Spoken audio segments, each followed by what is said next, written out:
And so we thought what we would do is round up this year with a Gaming the System top 15 gifts for gamers for 2022.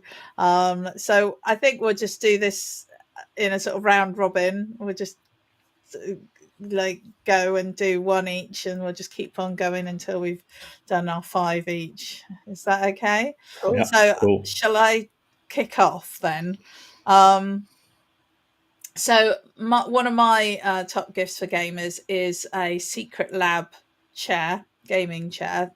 That's not what this is, but this is also excellent. And I think a good gaming chair. We were just talking about the importance of posture, and I think a good gaming chair is really, really important, especially if you're going to spend a lot of time sitting at your PC.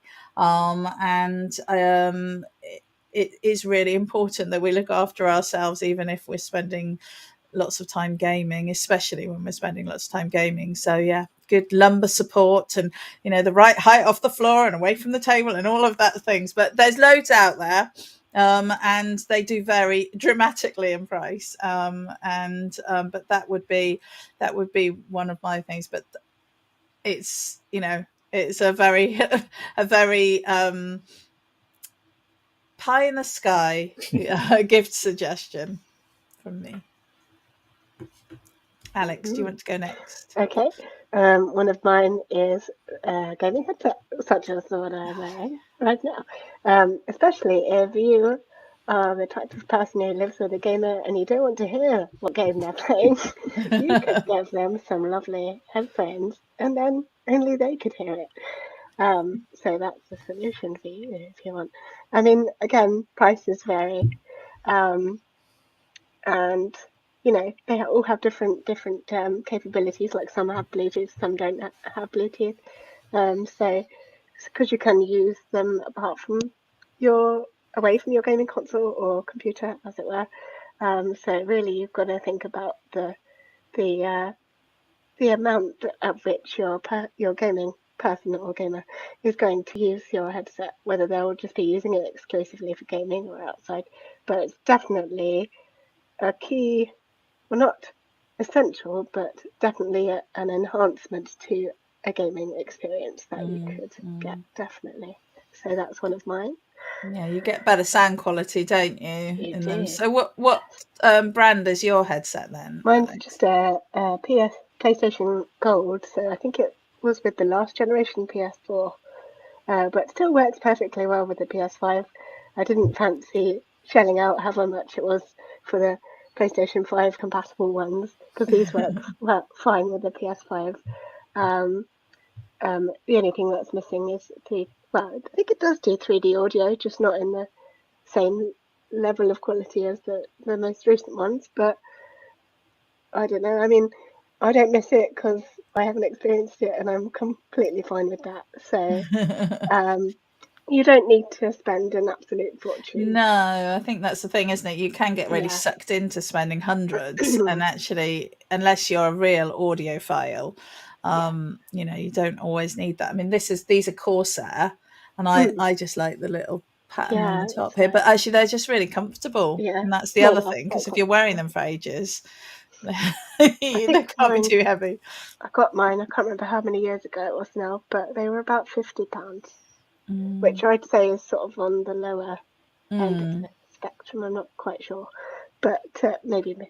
But yeah, they're definitely worth investing in if you would like to enhance your gamer's experience. And also, like I said, it also means you don't get to hear what they're playing. It has its uses. So yeah. Right. So Matt, what's your suggestion? Have you got that picture I sent you? Oh yeah, which one? The more recent one? Yeah, that room picture I gave you. Ah. Yeah. So my theme, thinking of, is what I have that enhances my gaming life, that I would love for everyone to be able to have as well. So Part one, on the wall, there is on the far left. I'll do these one at a time, as we carry on with the round robin. A 65-inch plus TV. Wow. So Nice. I had a 40-inch TV for a long time, and then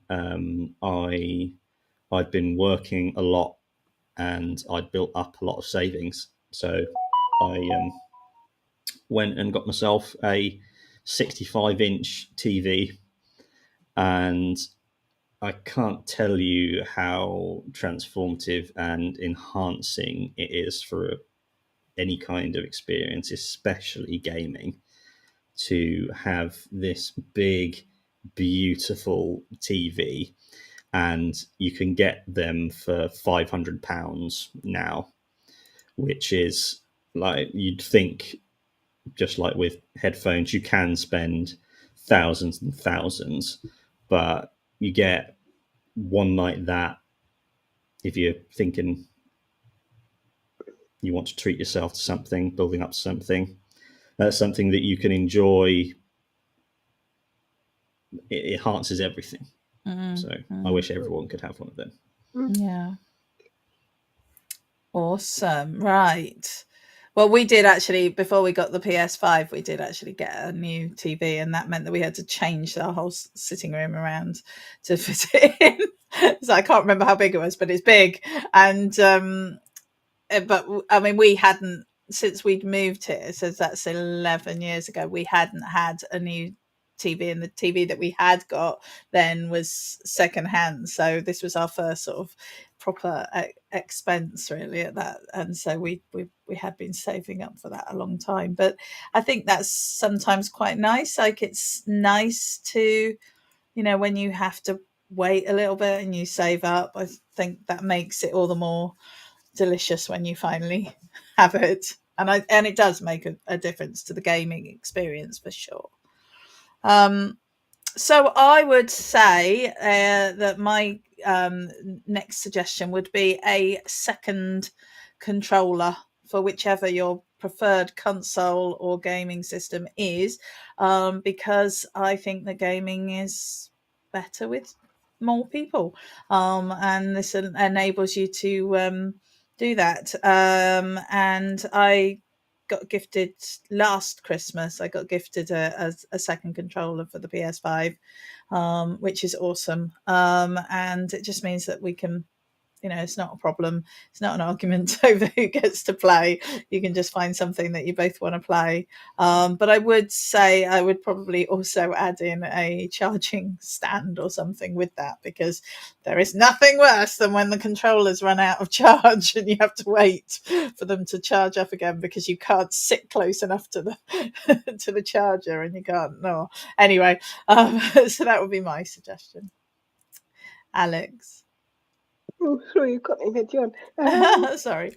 Definitely another one. I guess I've already mentioned this earlier in the podcast, but definitely a gaming-inspired cookbook is another one on my list, because it's just so fun and novel.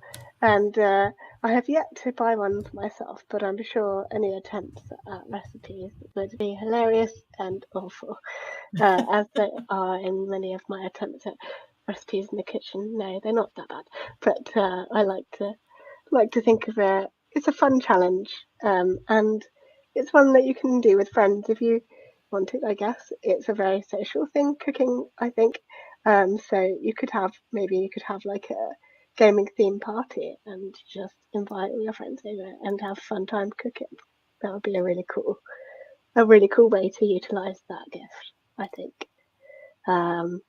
Yeah, gaming cookbooks, they exist. Yeah, I love this idea.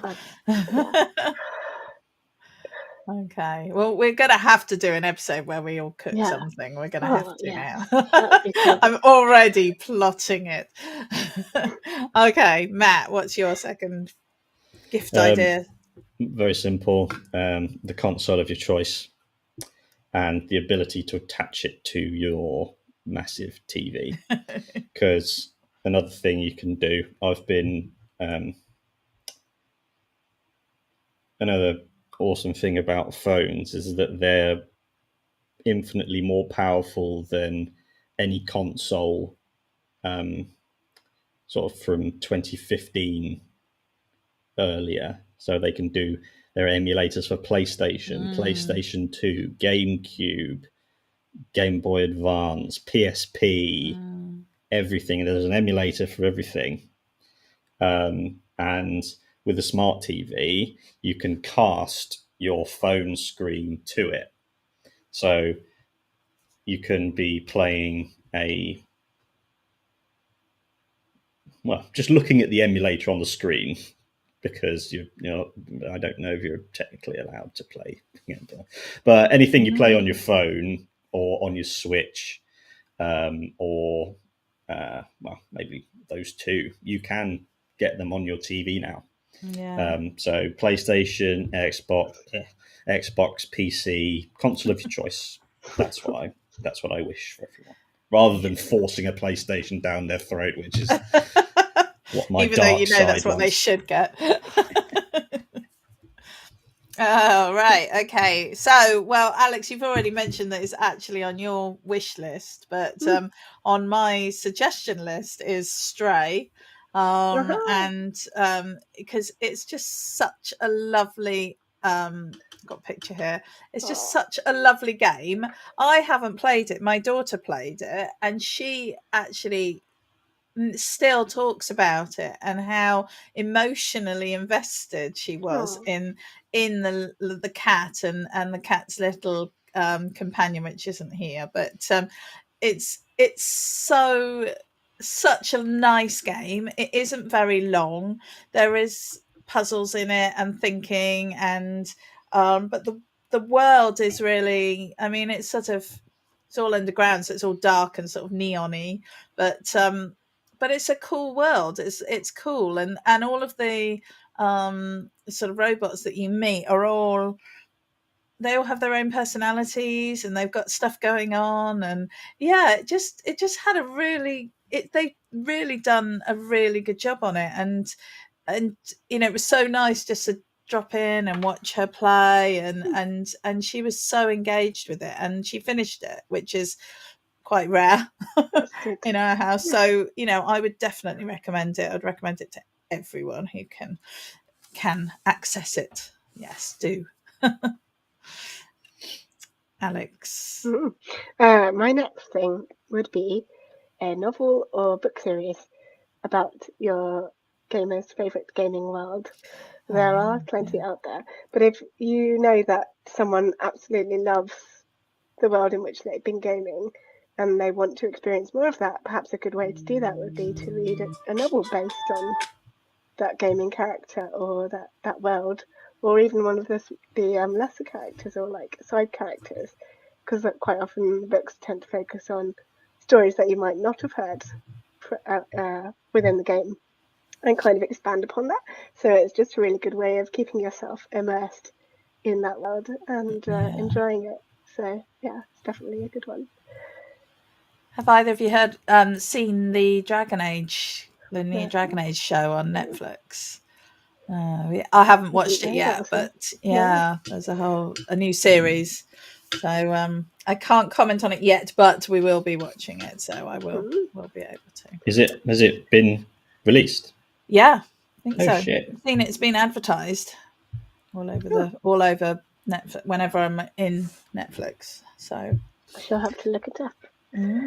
So yeah, I think you're right, Alex. I think it's really good to have those other ways to explore the worlds that you enjoy. Me, surround sound. Get an awesome. That's one of those things again. You can get I think they're Logitech ones. They're very cheap and brilliant. You don't have to spend thousands and thousands of pounds.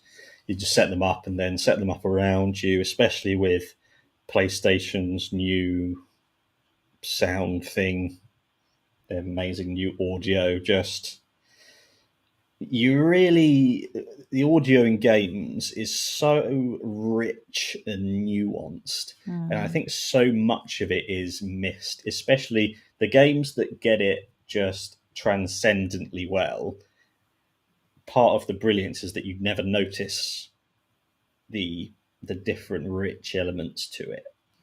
And I love music. I love all different kinds of music, and that adds to it as well. You can just sit in the middle of the sound of whatever you're listening to or playing, and it just feels awesome. I support a group called Viva La Dirt League, who do sort of gaming related little funny short videos and stuff. They do all sorts of stuff, but they recently did a piece on like a gamer without surround sound, and like how different they were playing one of these first person shooter games, and they just did this whole skit on how he didn't have it, and then they were like, put on your headphones, and he put his headphones and got the surround sound effect from the headphones, and it was like, oh my gosh, and he was just like kind of like lost the plot because of all the strange sounds and mad sounds that he could hear now suddenly at another level, another depth to the experience. I do think, it's really nice, especially when I played Resident Evil, the latest Resident Evil. That was quite scary actually to play that with my headphones on, because I kept constantly thinking there was somebody walking into the room and there was all sorts of stuff. So yeah, it does well worth it, I think. One thing I've been thinking of, I think about occasionally in a really good game, how do they get the footsteps right? Yeah. How do the footsteps know when you're walking through snow, when you're walking through water, when you're walking on sand?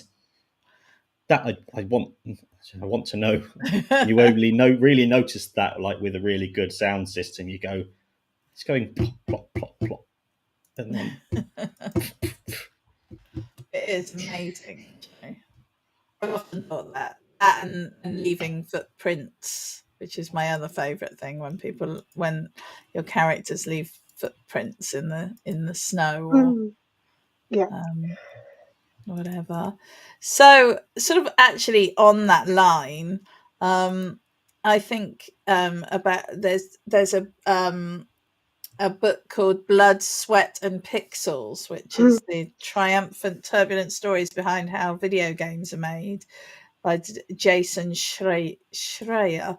And I think that this is a really fascinating look at, the behind the scenes development of games like Dragon Age and things like that. And I think, there are so many of us questions like you've just asked, Matt, that we're just it really fascinating to just see what goes in to designing these things and to making these games. And we've talked a lot about the sorts of things that gaming companies could do to make their games more diverse or more inclusive, or to open them up to different audiences and to challenge some of our modern stereotypes. And I think, it's really interesting to have a look at the thought processes that do go into making these games. So that's my fourth suggestion. And Alex? One of mine would be some gaming artwork to put on your wall, some concept art or some really cool stylized posters. I was trying to look up when I visited Comic-Con for the first time earlier this year. We found this really cool store that was selling these posters of all these different types of games, but they were all stylized like travel posters. I don't know if you know the type I mean. They were all like different colors, so they had like a color chart for each one. So like God of War was all sort of greens and blues, I think, and it was all just like an image that you'd immediately recognize as being from that world, representing that game, but in a really cool sort of artsy, stylized, illustrative kind of way. I'm not describing it particularly well, I was trying to find a link to it, but I've completely forgotten the name and I feel terrible. Kind of similar to, if anyone knows, the Law and More posters. They do a lot of movie posters, but they also do, I think, gaming posters. They're quite similar, but not quite the same. But they looked amazing. So maybe a nice piece of concept art or a poster of a favourite game would look amazing in a frame on somebody's wall or on somebody's desk. Definitely a really nice way to decorate your home if you have a gamer in your home. That is a good one. Awesome. Number 4. Yes. Mhm. Can you put up the picture again, please? I can. Yes. There we go. Fun fact about posture is that the core element is moving, walking, moving, changing to different places occasionally. So see, we've got that chair bed is what I'm thinking of. It would be just the best. Because even if you stay sat in the perfect lumbar chair and don't get up for hours, it's better than sitting with bad posture, but moving around in between, because your body gets used to what you make it do.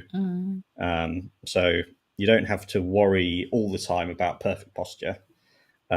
So you could, with this bedroom is perfect. Everyone should have this. You can sit in the chair, then you can sit in the bed, then you could sit in the chair bed and just go wild. I love that. I like this room actually. I'm going to work towards that. Okay. Well, my last one is RGB anything. I love anything that's like colourful and bright, and the only thing that I get frustrated about is when they're RGB headphones, because they usually have like RGB around this bit and you don't benefit from that because that's on your head. But keyboard, I've got an RGB keyboard that like ripples colors across, or I can set it so that it works in line with the games that I play. Oh, sorry, Matt. Thank you. You can see us. That's in line with the colors. The colors actually represent the game. So sometimes, like if I go into, like I'm playing and I go into like a fiery area, the actual keyboard changes to red, or there's all different things like, so you can get lots of games that hook into these keyboards, and yeah, I just like anything that lights up like that. I like the RGB monitors and the any fancy lighting. So yeah, you can really get you can get a mouse, you can get a keyboard, you can get mouse mats, you can get headphone stands. All of them can have RGB on them, and they just make your computer space feel that little bit more special.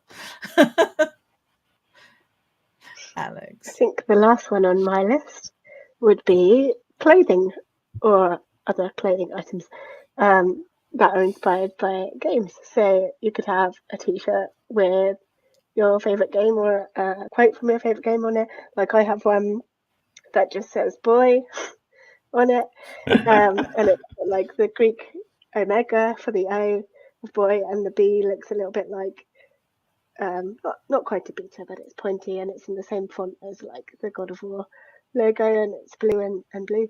So I guess it was kind of hinting at Ragnarok before Ragnarok came, which was cool.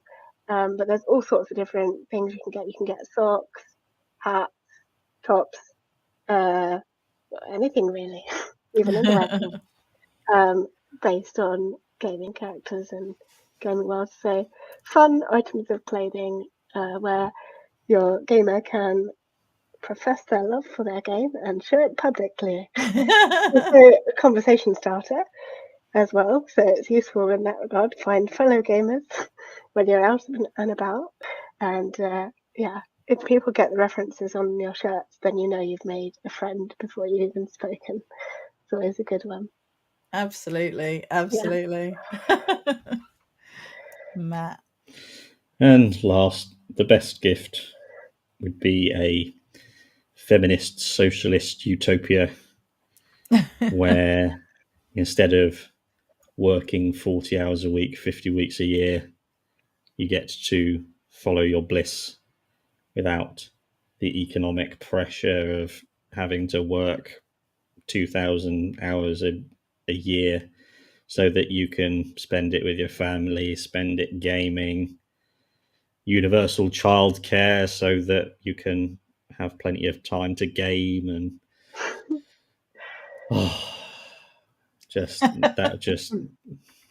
that would be the ultimate gift, I think. Oh, I think that's an excellent way to end our top 15 gifts for gamers. We hope everyone has a happy and healthy festive period, and we will see you in the new year. Thank you for listening, and don't forget to subscribe and give us 5 stars, and also check out our Patreon account. Yes, please. And we will see you soon. Bye.